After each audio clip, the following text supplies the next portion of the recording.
Hi friend, कैसे हो आप। आज के इस लेक्चर में मैं आपका स्वागत करती हूँ। कल हमने टैली में कंपनी इन्फो टॉपिक पूरा सीख लिया, तो चलिए अभी हम आगे बढ़ते हैं। आज के टॉपिक में हम सीखने वाले हैं सिक्योरिटी कंट्रोल। तो आपके मन में एक क्वेश्चन आता है कि ये सिक्योरिटी कंट्रोल होता क्या है। सिक्योरिटी कंट्रोल मीन्स अपनी कंपनी में कुछ एम्प्लॉई काम करते हैं और वो एम्प्लॉई अलग अलग काम करते हैं। जैसे कि कोई एम्प्लॉई परचेस का काम करता है तो कोई सेल्स का काम करता है। तो आपको कंपनी का डेटा पूरा नहीं दिखाना है एम्प्लॉय को। मीन्स जितने भी रिकॉर्ड है वो आपको एम्प्लॉय को नहीं दिखाने हैं, क्योंकि इन केस अगर आपके कंपनी का डेटा है अगर वो गलती से डिलीट हो जाता है या फिर मिस्टेक करता है, तो इसके लिए जो जो काम की चीज़ है वो हम एम्प्लॉय को एक्सेस करने के लिए देंगे। जैसे कि profit and loss account, balance sheet, ये हमको एम्प्लॉय को दिखानी नहीं चाहिए, तो इसके लिए वो हम हाइड करेंगे। तो वो कैसे हाइड करते हैं, तो उसके लिए हम सिक्योरिटी कंट्रोल ये ऑप्शन का यूज़ करते हैं। तो चलिए देखते हैं कि सिक्योरिटी कंट्रोल ऑप्शन कैसे यूज़ करते हैं। तो सबसे पहले आपको टैली ओपन करना है। टैली ओपन करने के बाद यहाँ पे आपको अल्ट F3 करके कंपनी इन्फो में आके अपनी जो कंपनी थी पहले वो आपको सिलेक्ट करनी है। जैसे यहाँ पे मैंने सिलेक्ट करके रखी है स्मार्ट बाइट कंप्यूटर। तो अभी आपने यहाँ पे कंपनी सिलेक्ट करने के बाद हम अभी अल्टर ये ऑप्शन में जाएंगे। अल्टर मतलब मैंने जैसे बताया था कि डिटेल हम चेंज करते हैं। तो अल्टर में हमारी जो कंपनी है स्मार्ट बाइट कंप्यूटर, उसको सिलेक्ट कीजिए। सिलेक्ट करने के बाद आपको देखो यहाँ पे सिक्योरिटी कंट्रोल ऑप्शन दिख रहा है। तो यहाँ पे यूज़ सिक्योरिटी कंट्रोल ये ऑप्शन को येस कीजिए। येस करने के बाद name of administrator, name of administrator मतलब अपने कंपनी का जो ऑनर है, एडमिनिस्ट्रेटर है, उनका नाम यहाँ पे आएगा। तो आपको यहाँ पे उनका नाम डालना है। जैसे मैंने यहाँ पे डाला दीपा जोशी करके, और यहाँ पे पासवर्ड देने का है, जैसे 123 और यहाँ पे 123। ये पासवर्ड मैंने डाला और एंटर करके मैंने एक्सेप्ट किया। अभी इसको एक्सेप्ट कीजिए आप एंटर करके। एक्सेप्ट करने के बाद आपको यहाँ पे वो कंपनी फिर से ओपन करने के लिए जो एडमिनिस्ट्रेटर का यूज़र आईडी था वो आपको यहाँ पे पूछेगा। तो आपको डाल के पासवर्ड डालना है और एंटर।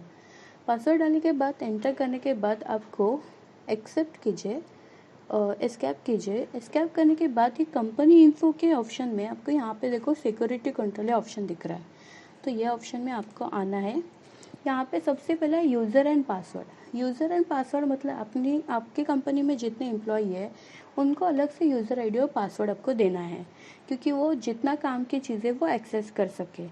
तो यूज़र एंड पासवर्ड में जाके आपको अपने यहाँ पे देखो सिक्योरिटी लेवल के यहाँ पे आने के बाद यहाँ पे राइट हैंड साइड में एक लिस्ट दिख रही है। ये लिस्ट में देखो ऑप्शंस है, जैसे डेटा एंट्री है, ऑनर के लिए, ऑडिटर के लिए। तो आप यहाँ से ले सकते हैं। जैसे हमारे यहाँ पे तो डेटा एंट्री का काम हो रहा है, तो डेटा एंट्री और जो यूज़र है वहाँ पे जो एम्प्लॉई है उसका नाम आपको यहाँ पे डालना है। जैसे कि आपने नाम डाला पूजा करके और यहाँ पे उसका पासवर्ड रखा 1, इंटर। फिर से आपको डेटा एंट्री का और एक एम्प्लॉई है और उसका नाम यहाँ पे आपको डालना है। जैसे जितने भी एम्प्लॉई ऐसे डेटा एंट्री का काम कर रहे हैं तो उसका यहाँ पे यूज़र आईडी आप बना सकते हैं। तो जैसे दूसरा है राधा और उनका पासवर्ड आपने डाला है 2 और एंटर। और एंटर कर, फिलहाल मैं 2 का ही बना रही हूँ और यहाँ पे एक्सेप्ट कीजिए। एक्सेप्ट करने के बाद टाइप्स ऑफ सिक्योरिटी, तो टाइप्स ऑफ सिक्योरिटी में एंटर करने के बाद आपका कौन सा था टाइप्स ऑफ सिक्योरिटी, आपका लेवल, तो डेटा एंट्री लेवल था हमारा। तो डेटा एंट्री में जाने के बाद आपको यहाँ पे जो ऑप्शंस है लेफ्ट हैंड साइड में, यहाँ पे ये डिसअलाउ सिक्योरिटी है उनके लिए, मतलब ये ऑप्शन ये यूज़ नहीं कर पाएंगे। लेकिन उनको एक्सेस करने के लिए आपको अगर कोई ऑप्शन देने हैं तो आपको राइट हैंड साइड में आपको देने हैं। जैसे ये राइट हैंड साइड के ऑप्शन में आपको आना है। जैसे मैं एंटर करके आपको अगर यहाँ से भी कोई ऑप्शन देने हैं तो आप यहाँ से दे सकते हैं। अभी जैसे मैंने एंटर किया यहाँ पे,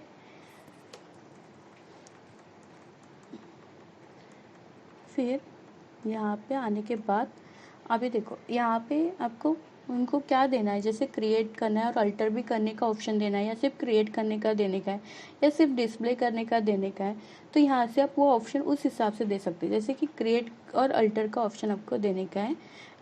जैसे कि यहाँ से हम अभी सिलेक्ट करते हैं इन्वेंट्री इन्फो, उनको इन्वेंट्री वाउचर्स या इन्वेंट्री मास्टर बनाने के लिए हम उनको देने वाले हैं, तो वो एक ऑप्शन है। फिर क्रिएट, फिर अकाउंटिंग वाउचर देने का है उनको, तो अकाउंटिंग वाउचर यहाँ से दे सकते हैं।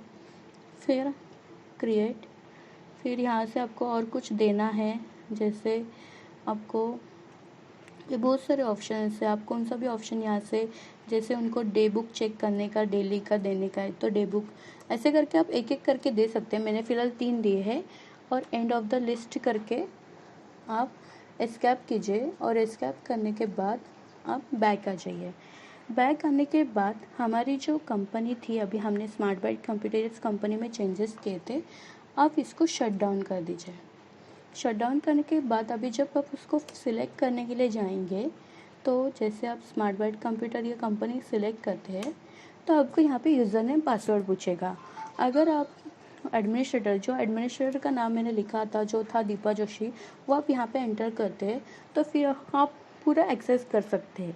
लेकिन जो एम्प्लॉय के बनाए थे, जैसे हमने 2 एम्प्लॉय के बनाए थे, एक था पूजा और एक था राधा, तो उसका आप लॉगिन यहाँ पे करते हैं, तो उनको जितने राइट्स दिए वो राइट्स वो यूज़, मतलब वो ऑप्शन वो यूज़ कर सकते हैं। जैसे मैंने पूजा नाम का और पासवर्ड डाला 1। अभी आपको देखो एस्केप करेंगे तो मास्टर मतलब गेटवे ऑफ टैली के पेज में देखो आपको कुछ चेंजेस दिख रहे हैं, जैसे अकाउंटिंग वाउचर है, इन्वेंट्री वाउचर है। यहाँ पे देखो रिपोर्ट में कुछ डिस्प्ले नहीं हो रहा है, जैसे हम नॉर्मली अपने टैली देखा था फर्स्ट डे, यहाँ पे ऑप्शन थे, जैसे प्रॉफिट एंड लॉस अकाउंट था, बैलेंस शीट था, ये ऑप्शन थे। ओनली डिस्प्ले दिखाई दे रहा है, तो यहाँ से डिस्प्ले का ऑप्शन में उनको, जैसे हमने डे बुक देखने के लिए दिया था, तो डे बुक यहाँ पे देखो आ गया। ऐसे मतलब हमारे ऊपर है कि हम कौन से ऑप्शन उनको डिस्प्ले कर सकते हैं और कौन से ऑप्शन उनको एक्सेस करने के लिए हम नहीं दे सकते। तो इसके लिए हम टैली में सिक्योरिटी कंट्रोल ये ऑप्शन का यूज़ करते हैं। तो फ्रेंड, अभी हमने सिक्योरिटी कंट्रोल ये ऑप्शन देख लिया, तो अभी हम कल मिलते हैं। कल हम न्यू टॉपिक स्टार्ट करने वाले हैं। Okay friends, thank you.